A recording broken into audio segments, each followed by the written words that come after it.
It ain't our ball. It ain't our ball. It's our ball, ain't it? It's our ball. Hey, it's our ball. It's the Boris Dirk podcast. We are back. The NBA playoffs are back. This year, we've gotten ads for Biktarvy, Wegovy, Abilify, Mounjaro. My personal favorite, actually, was this woman for the Mounjaro commercial asking, what if I can do diabetes differently? So shout out GLP-1s. It seems like a miracle drug. But we have Micah Cash on the line to talk about the Oklahoma City Thunder taking a step, first conference finals for this core. I was in Tulsa last week visiting Micah. It was awesome. And I got to see Paycom, hour and 40 drive from Tulsa to OKC, where there's no Celebrity Row, no Timmy Chalamet flanked by Kardashian girls. If you're not wearing your t-shirt, the put on your t-shirt cam is going to find you and the entire place is going to boo you. Doesn't matter if you're wearing a Chet jersey courtside. Everyone's wearing the shirt. It is a socialist utopia. There's one banner, one player banner hanging from the rafters, and it is Nick Collison. And the second one might end up Jay Will by the end of this run. They have posters for guys who don't touch the floor, like Alex Dukas outside the stadium.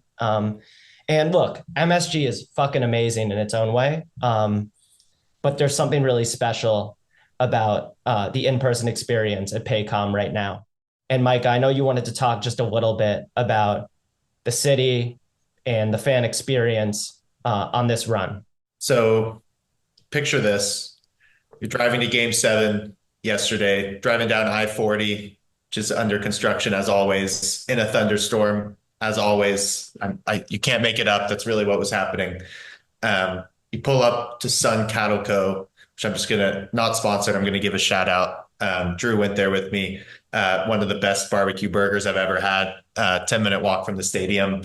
And a little spot around the corner where I park before every game for free, including in Game 7 of the playoffs.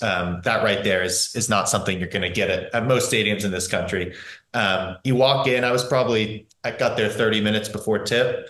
I was one of the very last people there in my section 324, Loud City. And the environment in there, it really is special. All the guys say it on TV and they talk about the noise, and I think that's accurate. I would say the noise never even got to the true decibel level because the game was over in the fourth quarter, and you have to build and build and build to really get to that true blow it up noise level. But the camaraderie and the feeling of oneness within that stadium, it's not a socialist utopia, as Drew said. The politics are a little different at Paycom. But I will say I was in the section meeting the two guys sitting behind me. I'm a high school teacher at this point in my life. They were both high school teachers at Shawnee Mission High School outside Oklahoma City. And just the fact that we were all there felt a little bit special to Oklahoma City. The nerves were unbelievable pregame. I feel like people were just buzzing in a way that I hadn't seen. This team was so special that we didn't want to lose it like this. And all the noise from outside is just, we're the prohibitive favorites now. As soon as Jason Tatum gets hurt, Vegas goes insane. The lines are all off. And it's almost like there was no room for joy, in the national media with the Thunder, because it was either we win, which is totally expected, or we lose and it's, a complete upset and a total disaster. But it still means something to us here. We weren't taking it for granted. This Denver team was as scary as an opponent in the playoffs could possibly be, regardless of the sum of their parts. Like it was quite an experience to have to play against Jokic for 7 games in a row. And the people in Oklahoma City felt it. And I really think that when the run started to happen, the end of the first, the second quarter, the crowd was a major part of it. We cannot discount how much our players who are young and nervous, our coach, who, by the way, is also young and nervous, how much it means to them to be in that stadium and just hear the roars when we get these transition runs. And it's not a coincidence that we're a team that goes on these 18-5 benders all the time where we're running in transition because the fever pitch is reached in that stadium. Everybody stayed to the last minute of the game, even though it was over. The Nuggets gave up with 9 minutes left. Those guys can't even process what happened yesterday, vanquishing this all-time foe in Jokic and a championship team. And, we got the young and extremely well-rested Timberwolves coming up in 26 hours or whatever it is. Hell yeah. Now that the series is over and I can't jinx anything, I can say what Vegas apparently knew all along with their insane odds. I know this isn't a betting podcast, but I think we need to talk about the fact that when the series was at 2-2, the Thunder were something like a minus to win, not just like the West, but the entire NBA title. And I was not even feeling like they should have been a minus to win that series. I found it bizarre. But we were obviously the better team. Like we weren't just the deeper team, but we were legitimately the better team, except maybe their top 3 are better than us, but our top 5 are better. Our top 7 were clearly better. We had an 8 and 9 and they don't have it. And it was a scary series because there was a time when I really felt like we were going to lose, even though we were better, by the sheer force of their experience and Jokic Murray 2-man game alone. They are the most calm and methodical crunch time operation that I've ever had to play a series against. It's terrifying. They know exactly what they're going to do, and it's impossible to get them out of it. And I think what really was jarring in those first, 6 games when we got a lot of crunch time is that when the Thunder offense dries up, we can usually rely on a lot of defensive chaos and turnovers as a sort of constant way to get us back in the game. And when they would go into crunch time, they would just start doing this Jokic Murray thing where nobody else almost really touched the ball. They limit their passes. They totally stop turning it over because both those guys are just so confident and they're not going to give the ball away. And yeah, going into game 7, I felt like if we weren't up by double digits with 5 minutes left, I wasn't going to feel good. We won some crunch time games. So, it's not like we were completely awful in all the crunch time, but I still went in, and I think the whole crowd in Oklahoma City went in thinking we need to be up by a lot. And we can be up by a lot because we're a better team top to bottom. And we did it. We put it all together when we needed it most. It was an extremely nervy first quarter in Paycom. People were freaking out. I mean, more vulgar screaming at the refs and at, the rim for all these threes that were rimming out. And I mean, it was dicey there for a bit. I wasn't panicked yet because I think the most we were down was like 10 or 11 and we were getting wide open shots and missing them. But that run in the second and third quarter, I'll always remember. It was not the game 7, incredibly close finish that maybe is going to go down in the history books. But for Oklahoma City, it was a big game. I mean, it was the biggest game in Oklahoma City in at least, I think, since 2016, probably. At least 10 years. Yeah, 9 years, maybe even more. I can't remember where those games shaped up. Like we didn't have home court in those series, I think. And we got it done. I mean, it would be a really, really long off season if we would have lost that game because, this was no longer, ahead of schedule, eat your breakfast before your lunch. Like you can't expect to win the title just because you're the favorite, but we certainly didn't expect to lose in the second rounds. And these guys are so disgustingly crafty and skilled and experienced and calm. And it feels like we conquered some serious demons. And we have no time to feel good about it because I'll be at game 1 tomorrow, back at Paycom, driving another 2 hours, even though it's the last week of the school year. But I've just got to do it. I mean, you never know when you're going to get this again. The Thunder have a ton of depth, but it wasn't exactly clear who their best five was, and it wasn't sure if that was going to matter or not because they just have so many ways they can go, and series by series, their best five is going to be different. It's not like the Nuggets where they know they only have five guys, so they know who their five guys are. Like OKC, it was going to have to be a process finding that out, and it took them 6 games and a quarter to find that 5-man lineup, which ended up being the starters with Caruso in there for Hartenstein. And maybe it wouldn't have worked over the course of 7 games because it's a little bit of a gimmicky defense putting Caruso on Jokic, but the way that was able to disrupt them and then get that superpower of their turnovers and their transition offense going to just blow that game open when I think it was like 43-40 or something like that, and then you like blinked and it was a 20-point game basically. 16 steals for OKC in the game yesterday, which is just a crazy number. They led the league in steals over the course of the season. When we move to the Minnesota talk, I'll talk about how I think that might shake out in the Minnesota series. But being able to do that and lean into their 5-out attack and the ball movement and 5 guys who can truly dribble, pass, and shoot when Chet is at the 5 there, that's probably still going to be their best avenue going forward. Obviously, Hartenstein's a great player. He's going to have a huge role to play, but it seemed like that can really open up their offense when they can get to that 5-out and have all the shooters, all the ball handling out there as much as possible and still be able to switch defensively so much. So yeah, they had a much harder time in this series than I thought they would. I picked Thunder in 5 going into the series.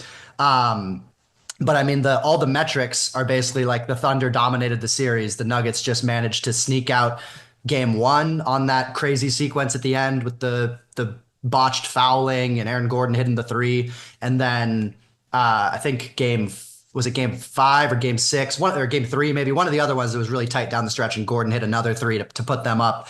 So I come away super impressed with Denver and their ability to like weather the storm that is this Oklahoma City defense. And of all the teams remaining, the OKC defense is definitely like the best singular side of the ball left in the playoffs. Like they're proving they had an historically great regular season defense. If you just look at their defense relative to what like an average defense in the NBA was. And they've taken it up even another notch in the playoffs where against better competition, they're playing even better, forcing as many or more turnovers. And it gives them such a high floor in every game because you're not going to blow them out. They're going to be able to hold you well below your average on offense. And it's just a question of whether OKC can generate enough offense to either eke a game out, or if they really have it going, then it's going to be a blowout because that defense is just there every night. And I think it's going to cause Minnesota a lot of problems in the next series, but Minnesota also is a much better defensive team than Denver was. So that could be a real rock fight, but we can hang on this series more before going to that one. It was truly a magnificent job done on Jokic, all things considered. It didn't always feel like it because that's just how special he is, but this is the best version of a prime Nikola Jokic mitigation you could possibly have in the playoffs. I feel like 28 points, 14 boards, 6 assists, 1.7 steals, and a block on 48, 33, 81 splits. He got 9 free throw attempts a game and was generally way below his typical efficiency. But again, like that is the level of containment you can only dream of with this version of Nikola Jokic, and the Thunder were able to do just enough. And I guess I got to do my Ryan Russillo voice, but I actually came away more impressed by OKC because of the adversity they faced in this series. It almost would have felt a little bit more eerie going into like conference finals, potentially the finals, if this had just been like a 5-game breeze because they were just more talented and too deep. And Russ was still playing for the OKC Thunder, it felt like. But, the Thunder being up 15 with 6 minutes left in game 1, Shea seeing ghosts in game 3. J-Dub excruciatingly unable to put the ball in the basket in games 1, 2, 4, 5, and 6, but continuing to do everything else, rebounding, defense. Like J-Dub, I feel like is the most effective, like 50-50 ball guy in the playoffs I've watched, like just an absolute maniac and doesn't let the poor shooting affect any other aspect of his game. J-Dub hit the huge 3 with 2 minutes left in game 3 to take the lead, which was his one great game before 7. He hit a huge 3 in game 5, which was even more impressive because that was a game he'd really been struggling in. But yeah, championship medal from Denver. I didn't expect it to be this close. I think I took Thunder in 6, and below average Jokic series, he's still leading the playoffs in points, rebounds, and assists. And despite Jamal Murray's 40-30 shooting line, I still felt like he showed up and just was dealing with about as rough a series of matchups as you could possibly have as a guard, just because what OKC can throw at you with Kaysen and Caruso and Dort, J-Dub, Shea to an extent. They just have endless defensive weapons. And I think, to your point, Max, kind of their shiniest trait is Alex Caruso switching on to Jokic and just holding his own. J-Dub, second side help, just these spectacular Case and Wallace just digging on, a Jokic drive and creating a turnover to flip the momentum. OKC's dogs on defense are ultimately what will give them a chance to win it all and break through this year. And it was pretty cool to see them respond to what looked like it could be going, to very, very dark places at various points in the series. Yeah. And I want to ask Micah real quick, because there was a lot of J-Dub discourse in this series because he had some pretty rough games in big spots, but he came through in game 7, got to get out in transition, get some dunks, build confidence that way, and just had a really nice game overall. Where is kind of your confidence level in him at this point as your secondary offensive guy, and where do you think the fan base overall's confidence is with him at this point? Good question. First, I'm just going to show you why I've been looking off to the side, even though the viewers can't see it. We have severe thunderstorms currently happening in Oklahoma under an active tornado watch. Yes, the name of our team is a good one, and it's tornado season, especially as we're getting into these last 2 rounds. So that's just feels like a good omen. The sky is a weird yellow color right now that you get pre-tornado. You said Rumble, the mascot, hit his half-court shot yesterday, right? Speaking of, which was also a great omen. Our mascot is Rumble the Bison. He's a legend. And after the fan takes the half-court shot, he takes a behind-the-back half-court shot every game. He makes it a lot during the regular season, and he'd been on a huge cold streak. And he made it last night at halftime, which the vibes were already pretty good, but that felt important. J-Dub. Going back to what Drew just talked about, this is not me doing a bit. Caruso was our second best player in that series. He was our second best player. He was far more impactful on defense than J-Dub or Chet was on offense, excepting one J-Dub game, which he, funnily enough, had this one amazing game, which we lost because Shea had his one really bad game. I think that Aaron Gordon is a better defender than anyone understands, at least after watching this series. I thought that Shea had a lot of trouble when Aaron Gordon was on him, and clearly his main assignment was J-Dub, and I think that was hard for him. It's a lot of size that probably J-Dub isn't used to seeing. At the same time, he just couldn't make a shot. He could not buy a wide open 3. It was almost like the 3s were too wide open and it was messing with him. I know that sounds dumb to say, but I'm not used to seeing him even take those shots during the year. He takes some difficult 3s and not a lot of wide open ones. I would love to see the number of how many wide open 3s he missed in this series, but it was a lot. That hurts the numbers.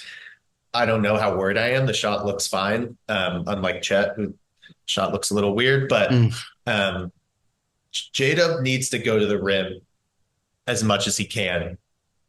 Something I still don't understand, because I don't know enough about how its zone defense works, is why we weren't just going to the rim more in general. I feel like when the guy at the back of the zone defense is Jokic, I don't know why you aren't attacking the rim more. It felt like every time we cut into the middle of the zone, we were kicking out and getting wide open 3s, I guess. But J-Dub is too athletic and talented of a finisher to be kicking it out or running out to get these 3s when he's clearly, not in rhythm with the shot. And in game 7, he did that. Transition got him going. For those who haven't, don't watch a lot of Thunder, but especially haven't seen it live, his burst on a fast break is unlike almost any other player. It is LeBron-esque. He's not LeBron-esque as a player, but his burst in transition is, it's crazy. He's just significantly faster on a straight line than everyone else on the court. And I felt like he got a few of those transition layups in the second quarter during our run. It really got him going. And then when he's confident, suddenly he just looks like himself again. I don't have any long-term worries about J-Dub. And also as a huge J-Dub fan, Shea's our leader, but he's my favorite guy on the team. And I'm just so happy that it came together for him, because it would have been an especially long offseason for him if he had a bad game yesterday and they lost.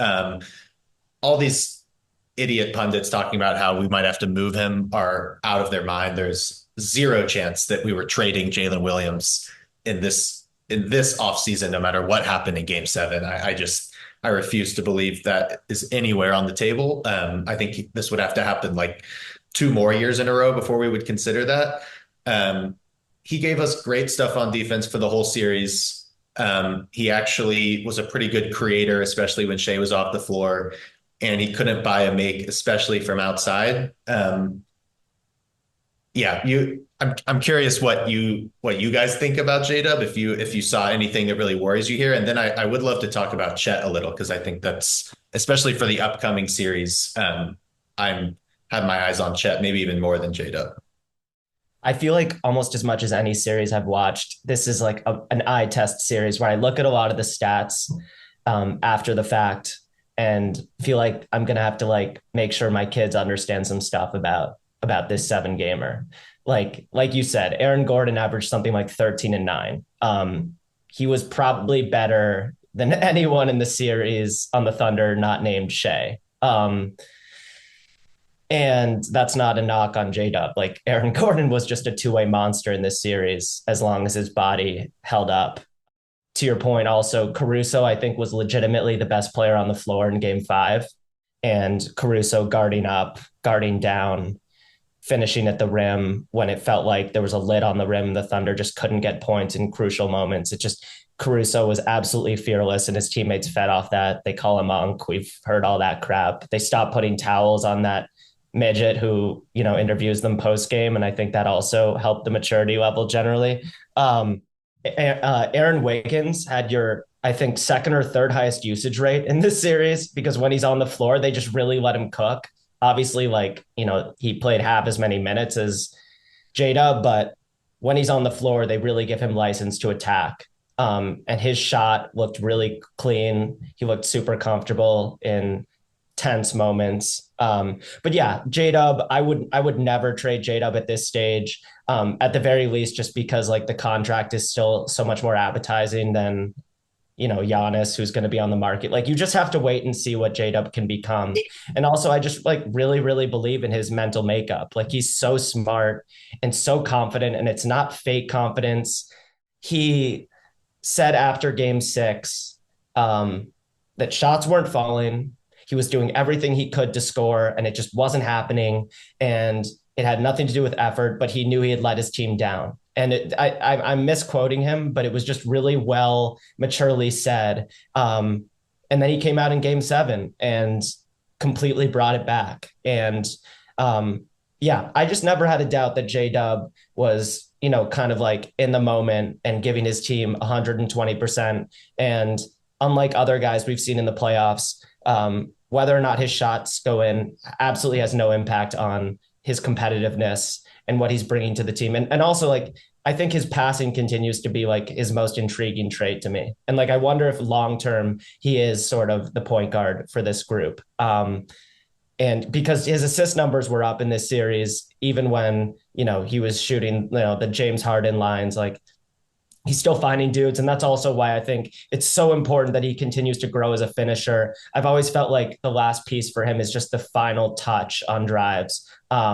It's just not as soft as it could be. And once his rim pressure is where I think it's going to get, that'll completely open up his vision and his court mapping and the things that make him really special. Because a guy who has that low a center of gravity and has the length and the reach is really rare. And I think that's sort of the special athleticism that gives him a real advantage over other wings. Max. Yeah, and we can sort of start pivoting to the Minnesota matchup too, but really happy for him that he got to exercise those demons in game 7. I've been Jalen Williams truther since the draft, as longtime listeners of the show will know. And I it speaks to the depth and quality of this Thunder team that they don't need their secondary scorer to be like a star scorer in order for them to win. Like they just, if you get it a couple times in a series, that's enough. I mean, they're going to need him, I think, to lean into that against Minnesota, because Minnesota has guys who can make it tough on Shea in a way that Denver, I mean, obviously Christian Brown's really good, but I think Minnesota has a larger trove of guys who can make Shea work in McDaniels, Alexander Walker, Edwards himself. So yeah, I think both him and Chet, I'm going to be having my eyes on a lot. Chet, I think, has a huge series ahead of him, and he's someone who, for whatever reason, he's kind of flown under the radar. It seems like it seems like J-Dub gets a lot more criticism than Chet for his offensive play, even though I don't think Chet had like a phenomenal scoring series either against Denver. But in this, if they're going to go with more of this like 5-out approach with Caruso in there and playing Chet as the only big guy on the floor against Minnesota, Chet is really going to have a big series ahead of him in terms of trying to keep Rudy off the glass, keep Gobert off the glass, protect the rim on these drives from all these Minnesota athletes, and be able to punish Gobert from the perimeter and consistently stretch him out to the 3-point line in a way that he was able to do in the regular season. But Micah, as you said, in the playoffs, the shot has kind of deserted him to a large degree. So I'm really curious to see what he looks like in the next series, because when he's going, he should be the type of guy that can really expose some of Rudy Gobert's flaws on the defensive end. And Rudy, to this point in the playoffs, had a very good series against the Lakers defensively. He was good against the Warriors, although that's sort of like that Warriors series is not like, typical talent matchup for the second round of a playoffs with Steph being out, but still was very good in that series. And this is the first one with the Chet at the 5 situation that I think could, if Chet is on, could really sort of stretch him out in a way that the other teams haven't been able to. So it's going to be really big for Chet in this series. And then J-Dub's just going to have to score enough to supplement whatever Shea is giving you, because Shea's been really good against Minnesota the last couple years, but theoretically between McDaniels, Alexander Walker, and all the other athletes that Minnesota can throw at him, it should be a tougher series for Shea, even though he has scored very well against them this season and last year. So yeah, Drew, I don't know if you want to get into talking about that series at all, and where your initial thoughts are on it. I just wanted to shout out a few more guys in this series just before we move on. Like the case in minutes for year 2 on a team that's so hard to find a role were really awesome. All the defensive stuff, Kaysen looks like a mini Kawhi at times. Just like the accuracy of his hands, the ability to affect plays without fouling, his sneaky length, the one-man fast break stuff, the lefty dunks. He's just such a fun, interesting player who kind of feels like he has a chance as he develops to become like the next True Holiday, that type of guy who's just can play on 30 teams because his 3-point shot is going to be solid and his defense is elite. And he's just an extremely selfless, self-aware, hardworking player. We mentioned Caruso. This was a weird Lou Dort series. Like, I just never expect the rainbow threes to go in, but like he made 3 of them at the most important moment in the series. And so I got to eat crow there. Weird thing with Lou Dort, I just feel like his side-to-side athleticism on defense just really doesn't translate to the offensive end. He's just not a very elastic guy with the ball in his hands, and his drives are always a bit of an adventure, and that's why I was kind of calling for them to move away from him and lean all the way into Kaysen and Wiggins and Jay Will when Jay Will was giving them really solid minutes. Lastly, on the Nuggets side, another example of like the stats won't tell the complete story. Russ was terrible in the last couple of games of this series, but the first few games he was an absolute dog and his energy was genuinely a positive for them. And so like, you look at Russ's numbers and they're atrocious. But he genuinely proved me wrong in these playoffs. Like, he was a necessary piece for the Nuggets rotation. And like, look, if this version of Russ was on the Thunder, he wouldn't be playing, but the Nuggets needed him. And, the new CBA has really handcuffed their roster building, and he was a key piece for them. His energy is infectious. And I was wrong. The Russ experiment was worth it for the Nuggets this year. Interesting growth from Peyton Watson. He took a mini step. Christian Brown is an absolute dog who kind of like belongs on the Thunder because of his toughness and the offensive rebounding and the drives, and the shooting comes and goes. But like, I just believe in that guy in a playoff series. And yeah, again, Jamal Murray had a really weird playoffs last year. He wasn't good against the Lakers. Goes to Paris and looks out of shape and out of sorts for Canada. And even though his efficiency numbers left a lot to be desired in this series, I still felt like he was back to elite poise, playoff, prober, offensive initiator. And I know that Thunder fans were terrified every time the ball was in his hands late in games. So I come away from this feeling like Jamal Murray is sort of back, even if he didn't have one of those like 40-game explosions we've become accustomed to from him over the years. We're going to do just a few minutes on the series ahead, conference finals. You've got the Wolves now. They're well rested, weren't really tested by Golden State. Obviously, Curry goes down early in game one. And, you've got the Bill Simmonses of the world saying, maybe the Wolves are really, really good and we've been underrating them. I don't know about that. I think, but I do think, like you're going to have to win. This isn't like the Pacers getting an injured Knicks team last year to get to the conference finals. Like, this is obviously a really, really tough, really confident Minnesota team that's found their flow, and the role guys are really confident, have settled into the playoffs. Max, how are you feeling about Wolves Thunder?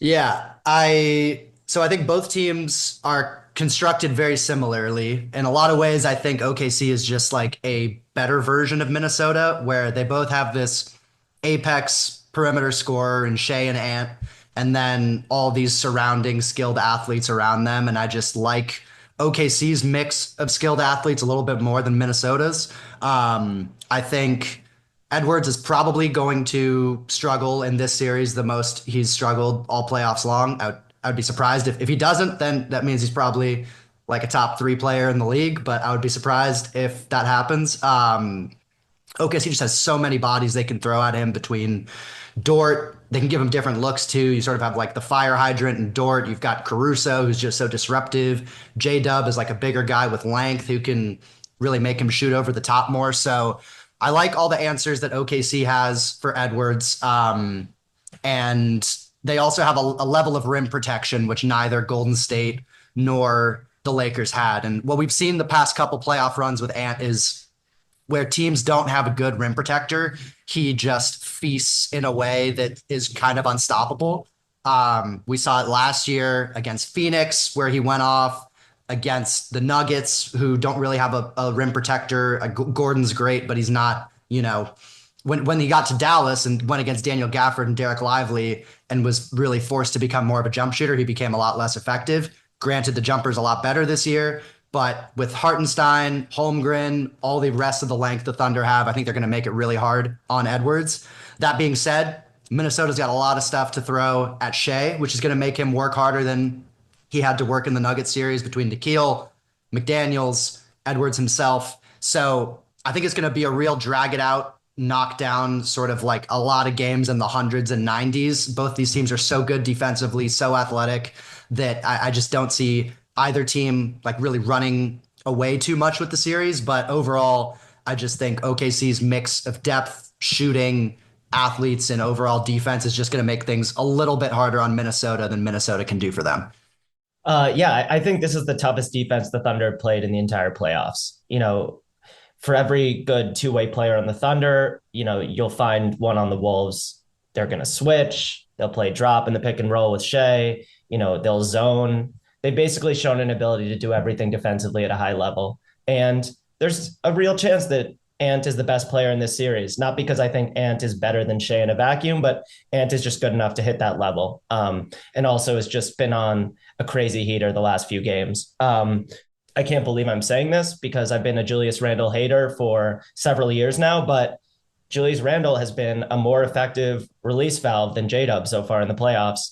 And I'm really interested to see how the Thunder handle Randle, because if you can mitigate Randle, I really feel like suddenly Minnesota's offense deflates and they're much easier to attack. I'll be interested to see if it's Hardenstein or if it's Chet, if it's a mix. Because like part of me thinks Chet's length could really bother Randle, but I also am worried that if Randle just gets his chest into Chet, like he might just like fly into the second row. So I'm not really sure how that matchup is going to look. But overall, yeah, I just feel like sort of like what Max said. I think the Thunder are just a slight cut above in terms of depth, of shot making, of defensive tenacity. There's always a chance that like DiVincenzo comes out and hits like 3.5 threes a game in this series. And like, you know, the ancillary guys from Minnesota give more than like you get from Kaysen, Dort, Wiggins. But my gut is just that OKC's depth will win out. And I think they're deep enough that this quick turnaround will be less significant. They're young. I expect a fresh, hungry OKC team. So I'm leaning OKC in 6, I think feels right. And also I think like Shea has settled in a major way. Like, you know, it was looking really scary. We talked about how Shea saw ghosts in game 3.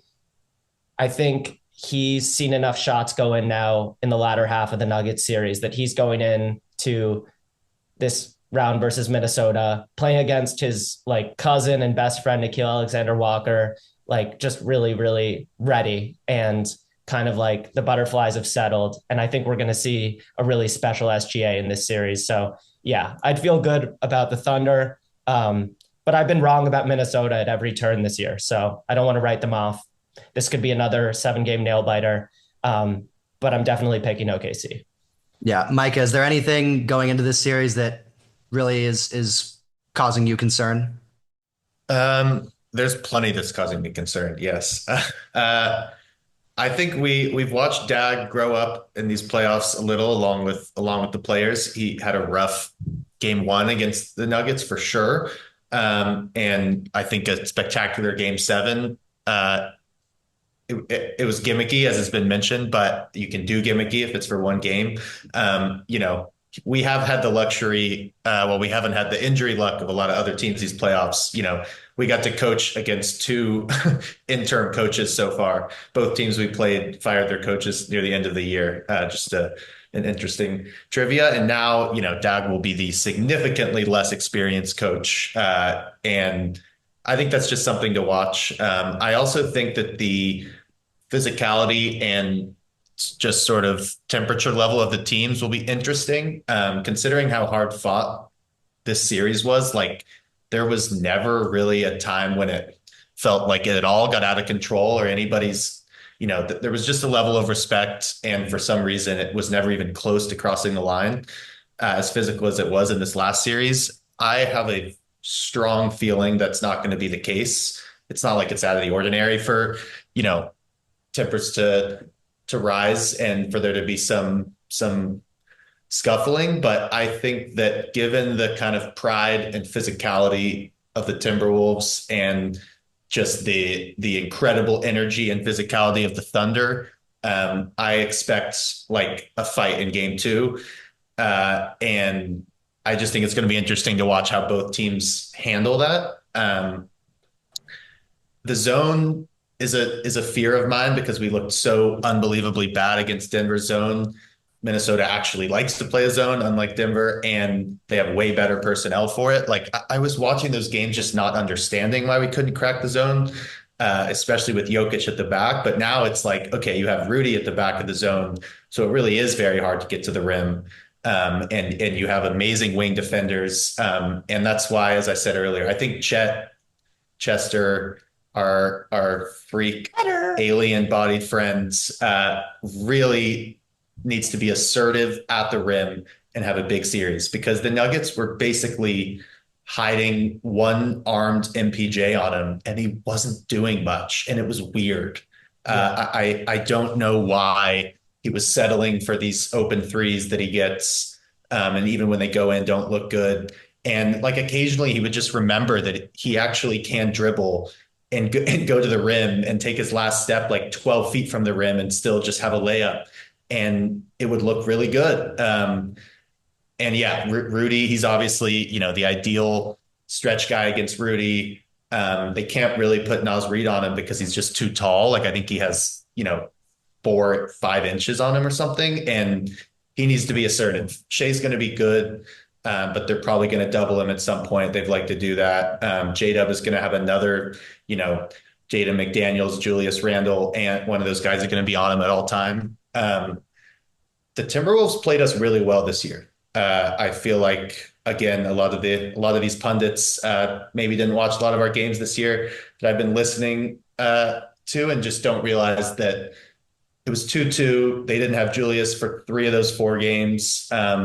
They all felt like a grind at the time. Their defense gives us problems. And I think it's going to be a very close series. I'm worried that the one guy we don't match up well with is Julius Randle, and he's just like on a tear. I want to believe that he's going to go back to being Knicks Julius. We got some Knicks in the Zoom that I'm sure are annoyed by what they're seeing out of Julius Randle these playoffs. But like, we match up well with Ant. I think we match up well with the other guys. I'm not really sure who's going to be guarding Julius, as you say. And I think that if their defense is firing and Julius is playing well, like it's going to be a very hard series. I mean, their defense is at a completely different level than the Nuggets, and we had some offensive struggles against the Nuggets. I do feel like we grew up a lot. We're hopefully not going to feel that same pressure. Drew said he was going to force me to make a prediction, which is just cruel and counterproductive. But how can you ask a guy who hasn't been to the finals since 2011 against LeBron to make prediction? But I would say Thunder in 7. I definitely wouldn't pick anything closer than that. It's hard to win in Minnesota. This team is really good and experienced and just as hungry as us, and they are not a normal 6 seed. I think we figured that out a while ago, but they're that they were in this round last year, and last year they were the team that had gotten beat up in the series before by the Nuggets, literally. And now we have to try to do what they couldn't do, which is come off 7 games against Jokic and look fresh. We should not be tired. Like, Game 7 was a blowout.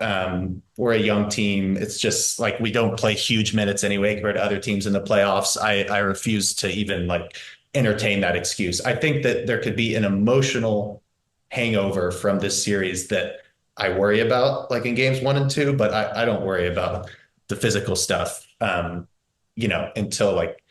DiVincenzo throws an elbow and all hell breaks loose. We'll see what happens. And we haven't seen the Wolves get punched in the mouth. Like, the Wolves have not been on the ropes yet in this playoffs, which I kind of worried as a guy who loves watching the Thunder that was going to be an issue for them if they just sort of stormed through the first couple rounds, no pun intended, Thunder, that they wouldn't have they wouldn't be battle tested going into conference finals or finals. And so maybe that's the silver lining of this complete war versus Denver. The Thunder, kind of along with the Rockets, were just the most special turnover forcing teams this year. And I loved the Thunder's ability to just literally go get the ball in key moments and create transition opportunities when the half court offense had really dried up.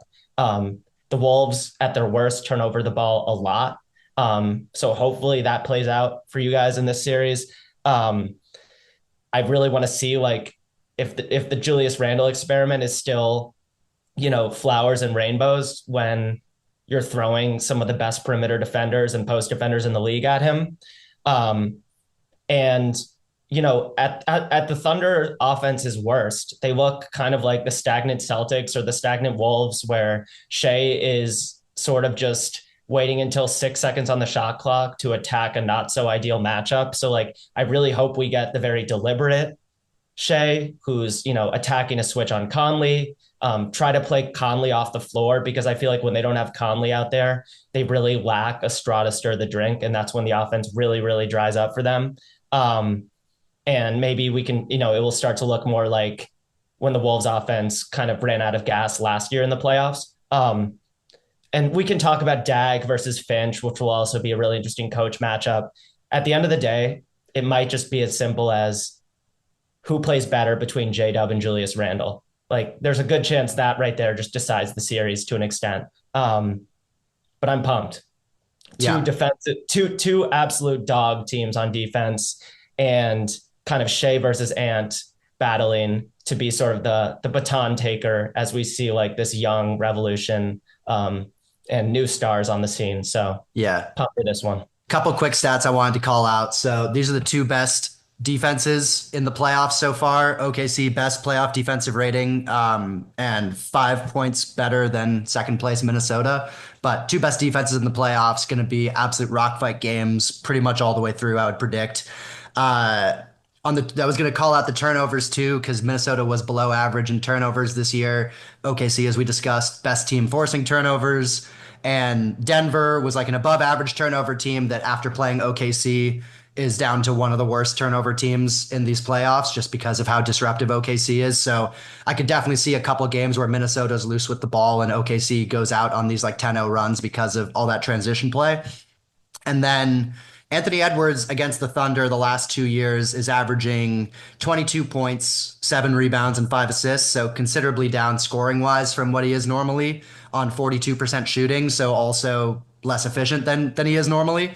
Shea, on the other hand, averaging 35 points a game on 54% shooting in the last 2 years of games against Minnesota. So even though Minnesota should have guys that make Shea uncomfortable, he has been able to get his in those matchups. So definitely going to be watching that. And then the last thing is, I feel like against Denver, all the way until game 7, OKC was very wedded to having to play their two bigs at the same time, which kind of took away a lot of their flexibility. And against Minnesota, they should be able to lean more into like the different looks they can throw out there between the 5 perimeter guys, 2 bigs, 1 big, and kind of be able to like get into the depth of their rotation even more without having to always feel like they need a Hartenstein or a Jay Will on the floor to be able to contend with Jokic. Because when it's Minnesota, it's just about keeping the ball in front of you. All that sort of size helps, but it's not like the most important thing in the way it was against Denver. So yeah, I lean OKC in 6 as well, but could definitely see it going 7 just because,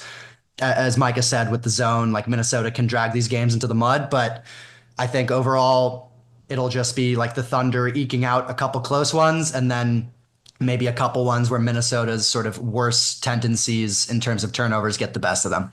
I'm going to step out of here and let you guys talk about that team from New York that a few people follow. But thanks for having me on. You guys were on the Thunder before the mainstream media. And I just want to say, since you're about to have Nick join you and he's already here on the call, we got a long way to go.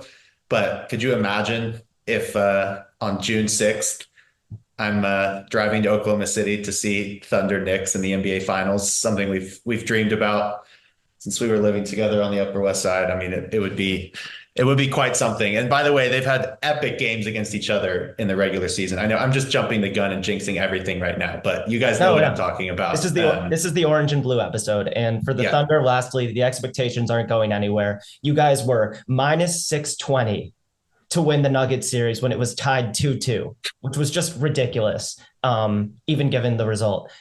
You are favored by 7.5 points in game 1, with a much quicker turnaround than Minnesota has.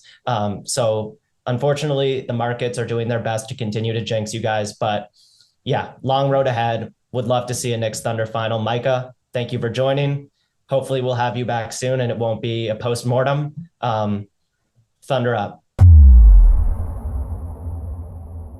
Woo! Okay. All right. Switching coasts in today's conference finals preview, second round wrap up pod. We are thrilled to be joined by first time guest, friend of the pod, friend of both of ours, and Knicks fan, Nick Kingsley. Good to be here. Longtime listener, longtime fan. I was one of the people most disheartened when you guys were banned off of X. I've contemplated, found myself thinking about different ways to help get the account reactivated sometimes when I'm biking around New York. That thought has literally crossed my mind. Seeing if I have any connections at X, formerly Twitter, which I don't. But yeah, I mean, atmosphere was insane, as you can imagine, in the Garden for Game 6. It was electric. Probably the loudest warm up slash introduction reactions from the crowd that I've ever heard. The first basket of the game, Cat kind of drove hard to his right and, decent finish at the rim. Knicks go up 2-0, and you would have thought that they just hit a game winner to go to the finals in there. Like, it absolutely erupted. Um, and then, the first 8 minutes, really the first quarter, both teams were pretty tense. Both teams were missing some open looks. OG missed a couple open threes. The Celtics missed several open threes, which was a through line in the series.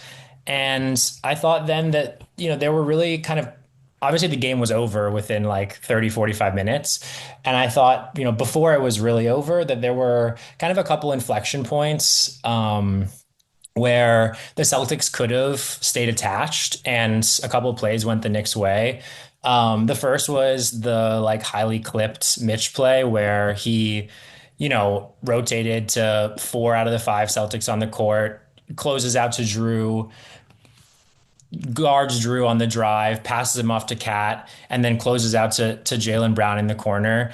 And I was sitting on the side where Mitch was closing out to, and Mitch had 2 feet, maybe 1 foot, but he was touching the paint. And Jaylen Brown decided to take an extra dribble instead of just pulling the three. And Mitch was out to him in literally a blink. And I just saw him running pretty much at me. And I was like, oh my God, that is one of the scariest things I've ever seen. And obviously the crowd went absolutely insane after that play. And Knicks come down on the other end. Mitch forces the turnover. Cat gets, a pretty easy layup. Celtics call timeout. Knicks go up 13. What should have been really an 8 or 9 point game, because that should have been an open 3 or a layup for the Celtics. And then shortly thereafter, Knicks are up 17, I think, kind of pulling away. OG throws it away, and Derek White has, a pretty easy one-on-one transition finish over, I think, Jaylen. And Deuce just comes flying in. His head is at the rim, and insane chase down block. I didn't Blocked by McBride. Yeah, Mike Breen's going crazy. The arena's going crazy. I knew Deuce had bounce, but I didn't know he had bounce like that, to be honest. And Josh Hart comes down, gets an and one. Knicks go up 20, and it was a party from there. Yeah, and I think first, I don't know if I've seen Deuce have a chase down block like that. Like, usually he's much more of like a slide his feet, just like fire hydrant kind of guy. You don't see him usually elevate for those type of highlight defensive plays. That was the moment as like a fan watching where I really started to think like, oh, okay. Like, I mean, I'm a fan who's not comfortable until we're up 20 basically. And that was the play. And then it ends up in a Josh and one. I think Hart had back-to-back and one kind of floaters, which really started to put the game out of reach. And that was the play where I really started to think like, oh yeah, we've got it today. Like, I'm not going to say anything. I'm not going to send anything to jinx this, but like, I'm very confident with where we are. And I was pretty confident going into that game as well. And yeah, it's the best game the Knicks have played all year on both ends of the court. I know it was, a Celtics team without Tatum, but that's still a really talented team of guys who've made all-star teams in the past, like recent past, and to dominate them in that fashion and just make them quit in basically end of the second, beginning of the third quarter is a really impressive feat for a team in the Knicks that all year the questions, because the vision with this team was like, all right, can we take the greater than the sum of its parts underdog mental tenacity of last year or the last couple years of Knick teams and marry it with improved skill at that like key positions with McHale coming into the fold and Towns coming into the fold. And for a lot of this year, it's been, okay, we're seeing the improved skill. We're seeing like the ways in which like finesse wise, this is a much better team than it has been over the last couple years, but it's lost that grit, that toughness, that defensive identity, and just overall like mental fortitude that past versions of the Knicks have had. And with the help of the Detroit series, which I feel like really hardened them in the first round, even though it's probably much more difficult than most Knicks fans thought it was going to be. It was more difficult than I thought it was going to be.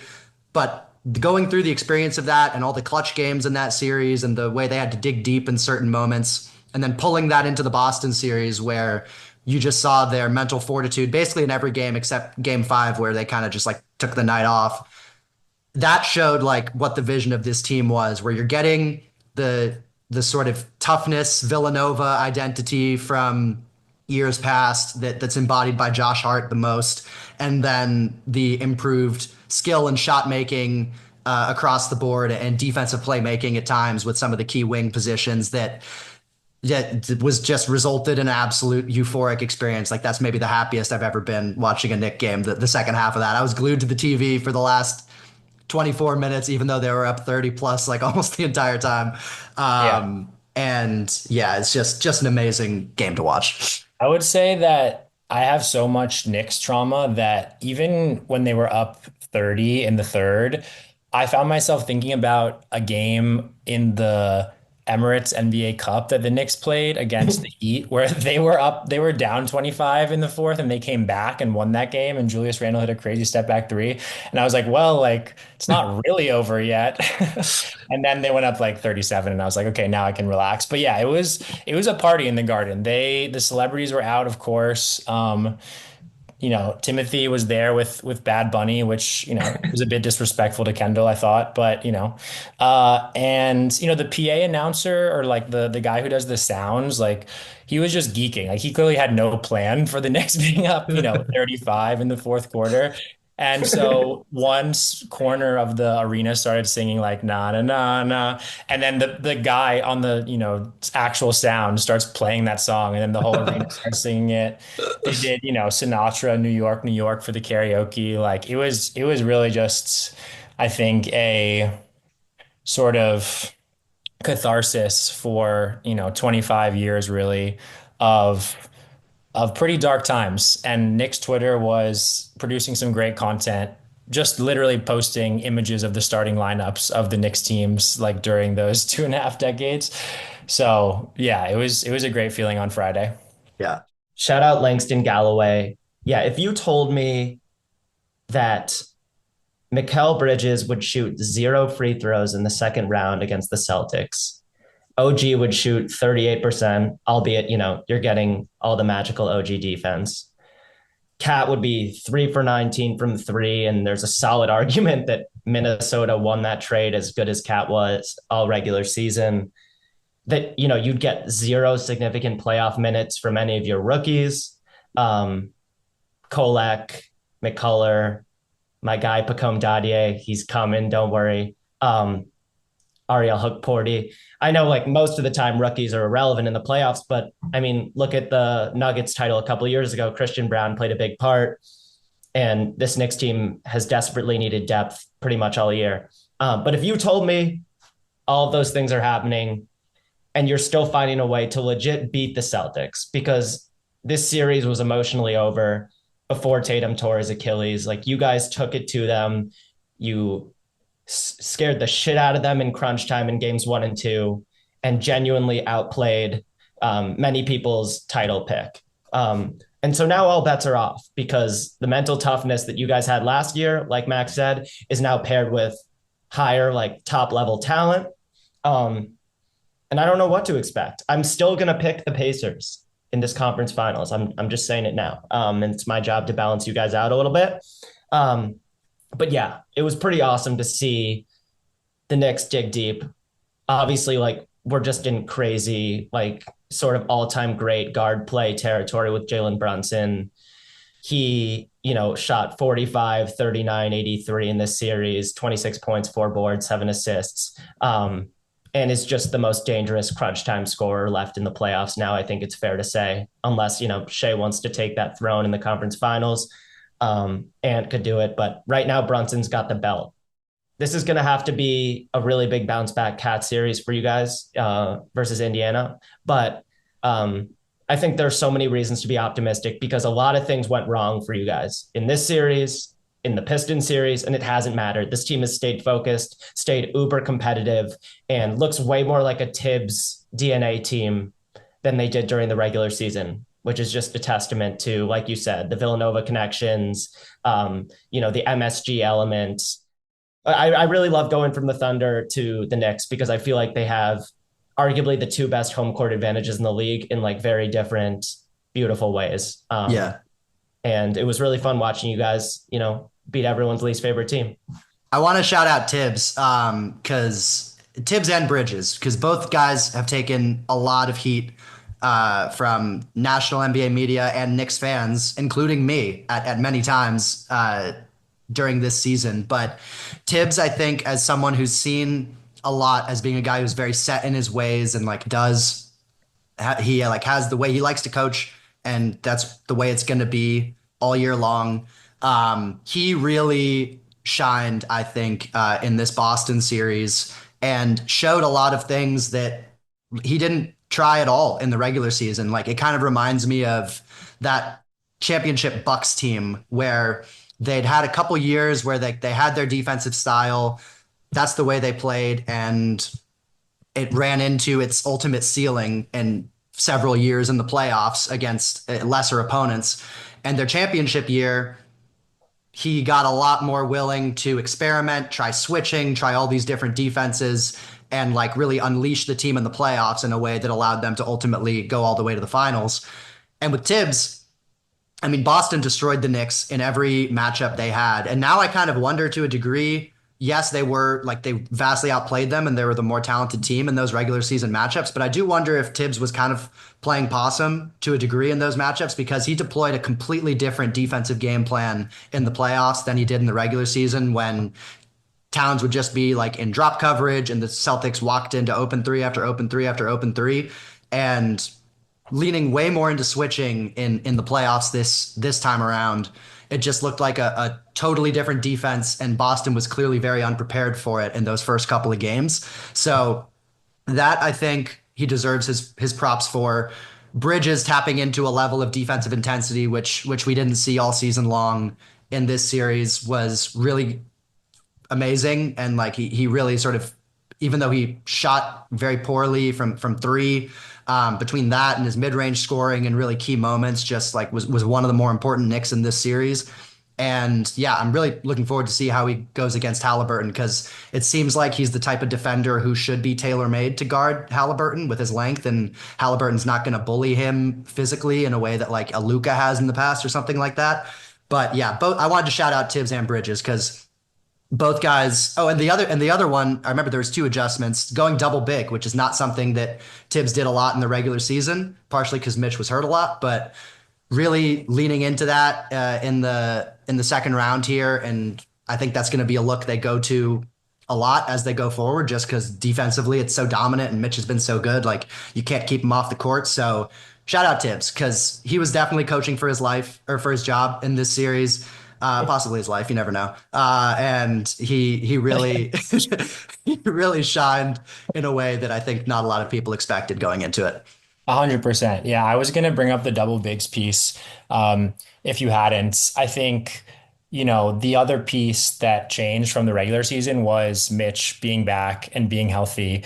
And I think that you just can't say enough. I mean, Missoula, I think it was after game 1 or 2, was asked why they're fouling him. And he's like, he's killing us out there. We got to get him off the court. And a lot of people kind of laughed at him for saying that.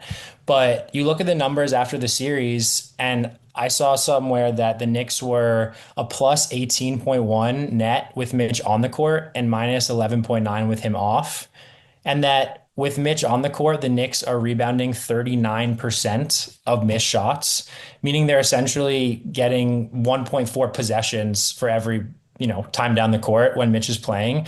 And like, that's why, I guess one illustrative example that really stood out to me, that, everyone was talking about the play in game 6, it was clipped widely, but just as big, if not a bigger play in terms of like the, back and forth of the series was in game 4, the Knicks are down 9 early in the second quarter. And this stretch is always tough for the Knicks because these are often the non-Brunson minutes. And, Campaign comes down, absolutely bricks a 3. And Mitch is trailing the play. He sees the shot go up. He accelerates into a full sprint, grabs the offensive rebound, kicks it out to Cat for a wide open 3. At this point, Mitch is under the basket and off to one side, pretty much out of the play. Cat puts it up, Mitch pivots, does a swim move to get around Luke Cornett, who's trying to box him out, gets another offensive rebound, and then kicks it out to Deuce McBride, who hits a three to cut it to 6.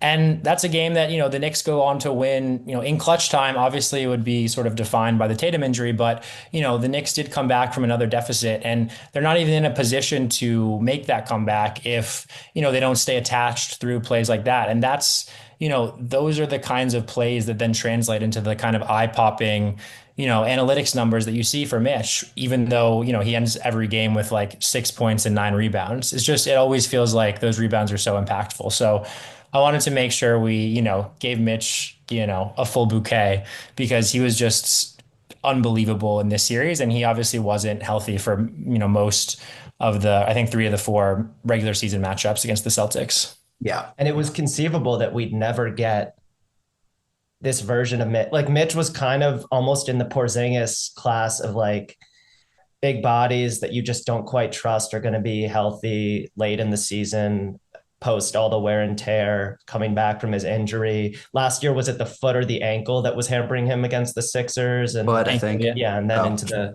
Pacers series. But like, yeah, that body type with like long-term lower body issues, it was just, we didn't know how much Mitch we were going to get this year. And there was, I know I was talking a lot all year with the Knicks about like, are they going to go get a big in the free agent market or the buyout market? Are they going to be able to trade for a third big? Because like, we just can't trust that Mitch is going to be Cat security blanket come playoffs, and not because there's anything wrong with Mitch as a player. It's just, can the body hold up? And players of his archetype are so rarely playoff risers in this way. And he averaged 0.2 blocks per game in the Celtics series. It was all like switchability and defensive IQ. The switching on to every Celtic was extremely loud and memorable. But it wasn't like he had like the Brunson or the McBride chase down block. It was all just sort of industrious, incredibly valuable, using his range and his length. And the advanced stats don't even take into account the Instagram stories, which have been all time. And just remind you that this dude is completely unshakable, has gone politically rogue, it seems. And that's okay, because this is New York. It's a melting pot, and we love Mitch. And big props to him for keeping himself in shape too. Like you hear a lot of guys who are out of shape after they get hurt, and it is an excuse to a degree. Hell, I went through my ACL surgery, I gained some weight, like I see how it happens. But Mitch in the past has really been a pretty strict drop defender, and when they had Hartenstein on the team, when they needed to do more of like a switching scheme, they would always go to Hartenstein, and Mitch was more kind of like the traditional like big rim protector, but not necessarily trusted to be the perimeter guy switching onto wings and guards and holding his own. But we've got skinny Mitch back. Like he really put on a lot of weight the last couple seasons. Like it seemed like in a concerted effort to try to be more of like a post banger, and that helped him in matchups against like Joel Embiid, but hurt him a lot in sort of more of the mobility aspects of defense. But the ability that he's shown to be so dynamic on the perimeter is definitely kind of a return to young Mitch, which we hadn't seen for the last couple years. And major props to him for doing that through a surgery recovery, because most guys you see it goes the other way when they get hurt like that. Also, the Knicks just seem to find these guys who have such a big contrast between their off the court personalities slash vibes and their play and intensity on the court. And I would include Josh Hart as one of those guys, but like Mitch is just like, he's just a goon. Like he's just chill. Like he's the rogue guy just like on Facebook, like talking about how he made all of his free throws in a game the Knicks lost, like posting pictures of his truck, like clearly just a goofy, fun-loving, kind of free-spirited guy that I don't know if he and I would have anything to talk about if we sat down, but he gets on the court and is just insanely locked in, and there's an attention to detail there and a commitment to effort there that, is hard to quantify and is hard to, account for in the way that we evaluate players. And Josh Hart's the same way. And maybe it has to do with Tibbs, but I think it also has to do with those guys. From the Cavs series a few years ago when you guys shocked them and Mitch absolutely bitched Jared Allen to the Sixers series last year. Anytime Mitch was on the court, even playing through injury, he was so clutch. To now, it just we've come to expect Mitchell Robinson to Playoff Mitch. be a huge swing factor in playoff series. And I feel like all the things we're praising now about his game are going to be even more important against Indiana. Their patented blenderizing on offense, it just really heightens the importance of having bigs that can move, can slide, can show and recover. And Mitch is a huge weapon in all of those regards. I'm really excited to see the double big / Mitch and no cat lineups against Indiana. I think they're going to be crucial.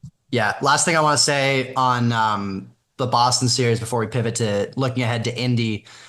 I think stealing those first 2 games in Boston is just legendary stuff that Knicks fans will never forget. Like, no matter how this playoff run turns out, and now obviously the window is cracked wide open in a way that most Knicks fans would not have predicted it to be going into these playoffs. But no matter how it turns out, Knicks fans are always going to remember those first 2 games in Boston and the sort of legendary grit that team showed to come back in both of those games.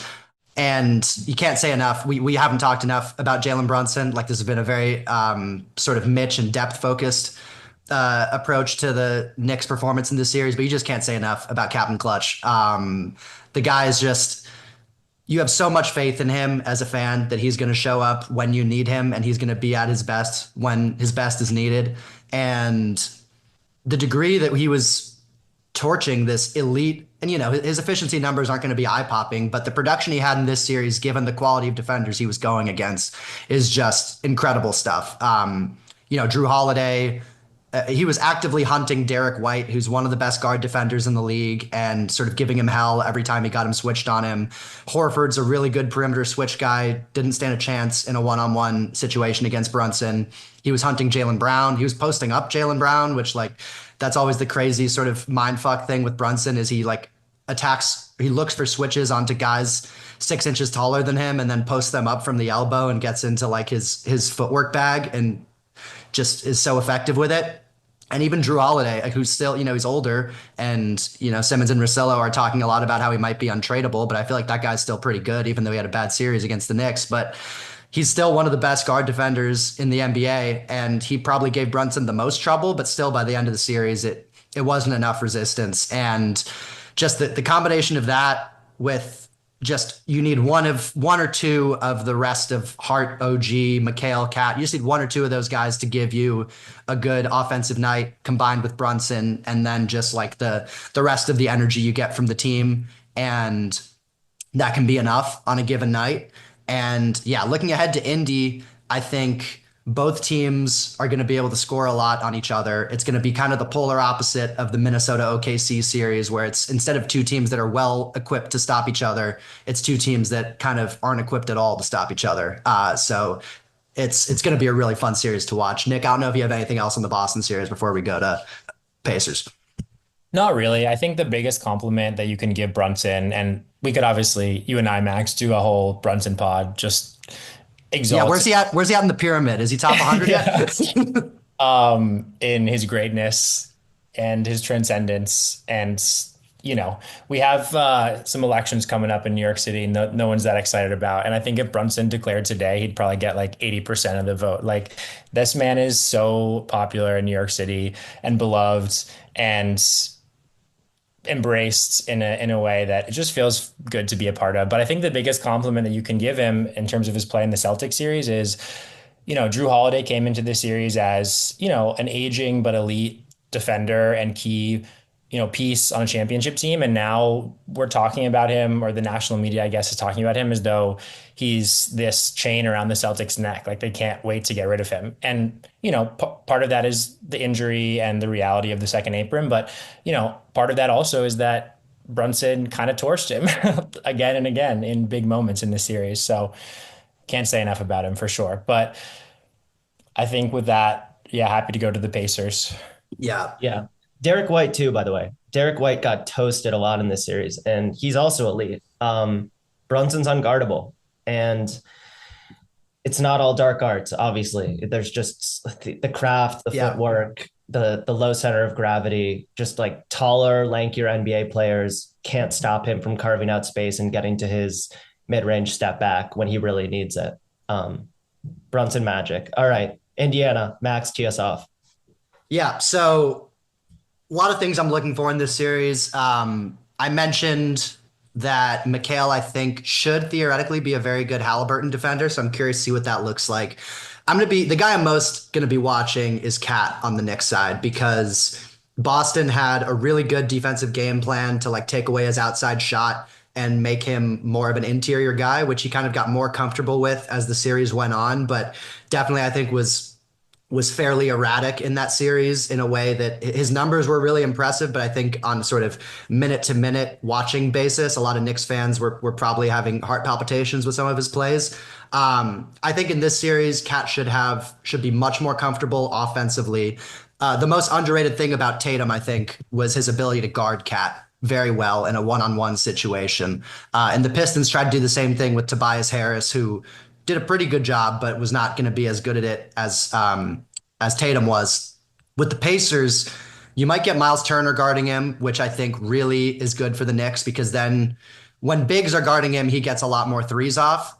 And that's kind of like the real key to his game. Whereas when wings are guarding him, it kind of turns him more into a post-up guy, and it makes him a little bit more one-dimensional. So if the Pacers are going to guard him with Turner, I think that's really good for Cat's offense in this series.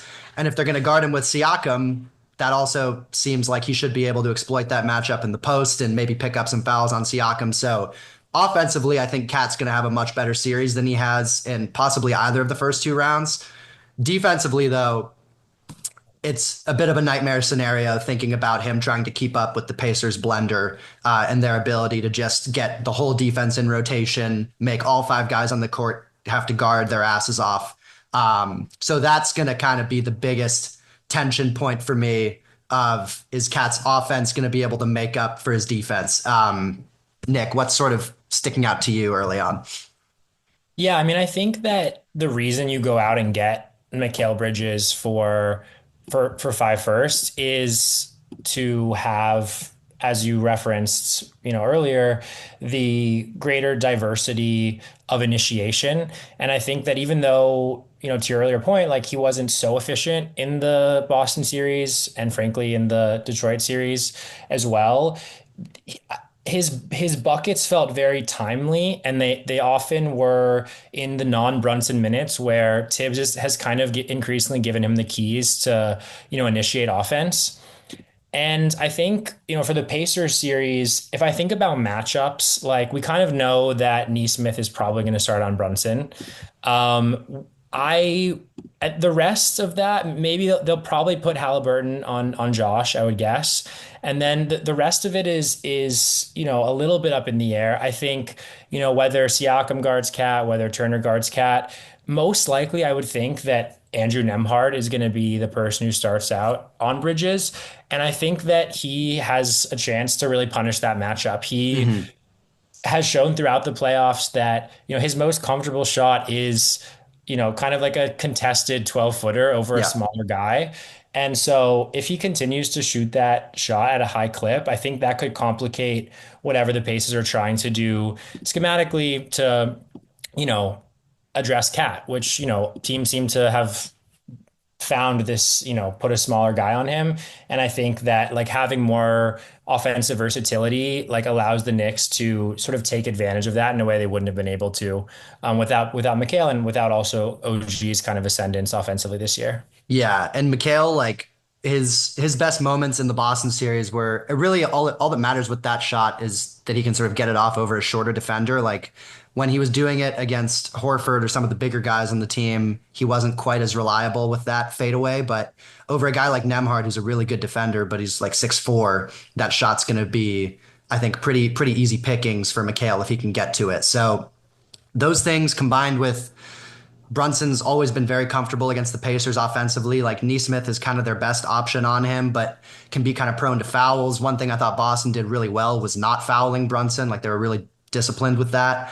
I'm not sure if Nesmith's going to be as disciplined as they were, just because he's a pretty naturally physical guy and a very aggressive defender.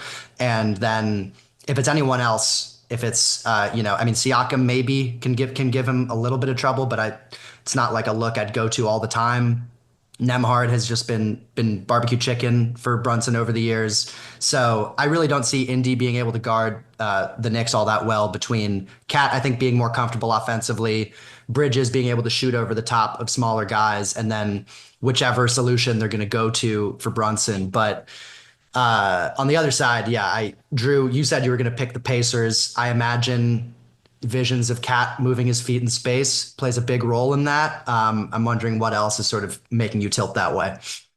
Partly just wear and tear. Like I think these two teams are very evenly matched, and I think the Pacers have a slight depth advantage. Look, they shot 50, 42, 78 against the Cavs. And, if they shoot the lights out like that again, it doesn't matter who they're playing, you're going to have a lot of trouble. I think it's Cat moving in space, and generally just the idea that your best players, OG, Hart, Brunson, have been playing 40 minutes a night now in some really high leverage moments. The Pacers are a little bit more rested. And I'm just really, really impressed by Halliburton's like sort of pure point guard play. And my questions about Halliburton were more in relation to rim pressure and can he break guys down in stagnant end of shot clock moments in the playoffs? Can he be like an all else fails scorer when push comes to shove? And he's answered a lot of those questions. And Siakam on lower volume than I expected has still been super efficient for the Pacers. At the end of the day, I think if you go closing five for closing five, you'd probably take the Knicks talent matchup to matchup. I just think the Pacers are special right now. The sum, they're greater than the sum of their parts. And, Carlisle as a playoff maneuver, I really buy into. I think Miles Turner, he only was 9 for 16 from three. Obviously, over 50% is awesome, but it's his threat that I think is going to be a real issue for you guys if you want to play Cat extended minutes in this series. And I know I keep saying it. I really believe that your best chance to beat the Pacers might be Mitch as your primary center and maybe a little bit less of the too big look, just because the Pacers are so offensively switchable. And it's harder to find someone to hide Cat on against this team than it has been in previous rounds, even against the Celtics, because Porzingis wasn't himself. And Al Horford is smart and savvy and would love to have him on any of my, any playoff team you're pulling for. But good luck when the Pacers are really rolling, finding someone to hide Cat on, because they have a lot of shooting. And like you were saying about the Thunder, just a lot of dribble pass shoot. And Nemhard, while I agree, has gotten cooked by Brunson in important games, is another just complete playoff riser who has a real knack for finding the right switch, being really patient with it, and getting to the rim and selling fouls. So I do think at some point fatigue is going to come into play for the Knicks. They're not injured like they were when these two teams met last year, but they have been worked due to the fact that they only really have 6.5 guys that they can trust in, a close game. Yeah, I do think even though they only have a 7-man rotation, they do have a lot of flexibility just because of the wings that they have, really, where they can go double big, they can go with sort of a real defense intensive lineup around Brunson. I thought they really found something with when in the non-Brunson minutes, that what I call the all dogs lineup, where it's Deuce, McHale, Hart, OG, and Robinson, which I think just gives them one of the best defensive lineups that you can put together, maybe the best outside of OKC. Just all those guys being able to guard up and down the lineup is huge. And yeah, the longer the series goes, I do worry about 7 guys trying to keep up with the speed that the Pacers play with and their sort of relentless offensive approach. But at the same time, I do think in clutch games that the Pacers have had their share of really dramatic wins these playoffs and improbable comebacks. I trust Brunson in those moments to be able to pull those games out. And the Knicks are really going to have to do everything they can to like make these games as slow and deliberate as possible, really walking the ball up, trying to prevent Indiana from just getting into like the constant track meet, because the slower these games go, it favors the Knicks, I think, in sort of like slow, walk it up, half court possessions. And then if you can get into like these tense end of game moments, then it shifts to the Knicks. But both these teams are going to score so well, like neither one is going to blow the other one out. I think all these games are going to be super close for the most part. I'd say Indy's probably more likely to blow the Knicks out in a game where they don't bring their, hard hat mentality compared to the opposite. But I do think it's going to go long, like probably 6 or 7, but I would lean Knicks just because I think they're going to be able to defend Indy slightly better than Indy can defend them. It might come down to home court advantage because it's a pretty evenly matched series. Nick said that he has tickets for a theoretical game 7. So I'd love to see that happen for him. And it's really hard for me to imagine MSG not willing the Knicks to a game 7 win, regardless of, shooting efficiency, 3-point variance. But to your point about pace, that's also kind of why I think you really welcome the hack-a-Mitch if Indiana wants to engage in it. 100%. I felt like at times it was a bit of a momentum slower for Boston because, like you slow things down. Scoring is so down in the playoffs that like if Mitch can just shoot 50% from the line, like, 1 point per shot or whatever per possession, that's not too bad. That's not a huge offensive decline for you guys in a larger sample, and also is giving your guys many timeouts. And like we've talked about, like Mitch is fearless. Mitch can start a game over 4 from the line and still bring everything on defense and have the confidence to go to the line and smile and talk to fans and chirp and believe the next one's going in. So if I'm wrong about this series, I think it'll end up just being like the city is behind this team in a crazy way, and they've found a toughness and a crunch time confidence that maybe, like I was saying with Minnesota, the Pacers haven't had a real chance to dig deep yet. And that's credit to them. They dominated the Cavs, but the Cavs were shorthanded for the first half of that series. And the Knicks have been battle tested. The Pacers have not. And I'm still taking Brunson late shot clock over anything the Pacers have to offer.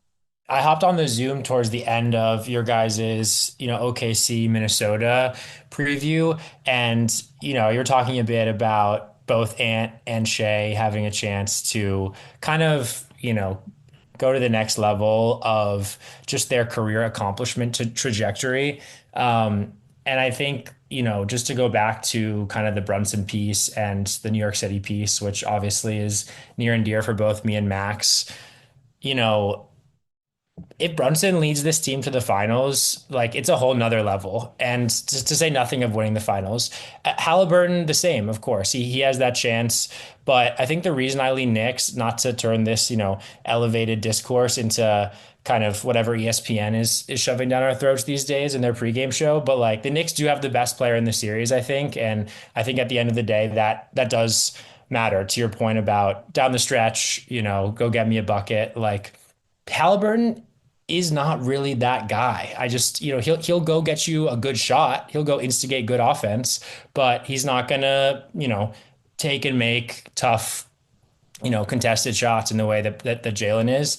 And I think that if the Knicks, caveat, I guess, are able to slow the game down enough to the point that they're not getting run off the court 4 times, I really think that that they have a really good shot to win this series. But my biggest fear is definitely Cat as well. I just have nightmares of him, when he gets tired, especially, it's just hard to watch his pick and roll defense. He comes up to the level, he gets blown by, he hip checks the guy, gets a foul, he's in drop. You got great shooters on the other team. He's not even contesting. I mean, the Celtics, both Horford and Porzingis were just missing open looks they were getting because Cat was in drop and couldn't come out to contest, or he was in foul trouble because he was trying to play at the level. And White, Brown, Tatum, before he got hurt, were, just on his hip and, drawing easy fouls. So that's my big concern as well. Yeah. Well, to your point, Halliburton's bag is as a passer and facilitator and like getting the defense in rotation and keeping all of his options open and spraying it out for threes and cutters. Brunson's bag is obviously putting the ball in the cup. And generally, yeah, I'm going to take Brunson one-on-one over like Halliburton creating a wide open three for Ben Mathurin. I think that's the right instinct.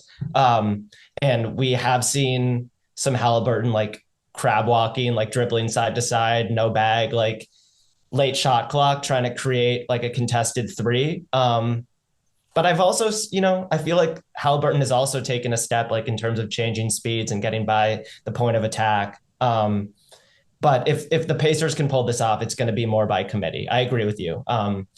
It would be, and it would also be a crazy moment for Halliburton if he's the best player in the series, which isn't completely inconceivable. He's not going to outscore Brunson, but he might be a better amplifier. That's definitely in the cards. As we discussed, off recording, like there's just no world in which Halliburton doesn't become the most hated man in New York. But like, unless, it goes really, out of whack one way or the other, and it's not a competitive series, like the way that Halliburton carries himself and talks shit, which honestly I love about him, is gonna just, turn him into, I'm sure already for me to be self-aware about it, someone that I find just completely odious, like 5 or 6 games in, and all of New York as well. So I'm excited. I think it'll be really fun. He's going to be thriving in that environment in MSG. And I can't wait for Wednesday. Yeah, I think Side Talk can probably retire all the Trae Young chants because they're going to be replaced by Tyrese chants pretty soon. I think that's a safe prediction. Yeah. Halliburton, he has like 3 different voices he uses over the course of a single like 1 minute soundbite.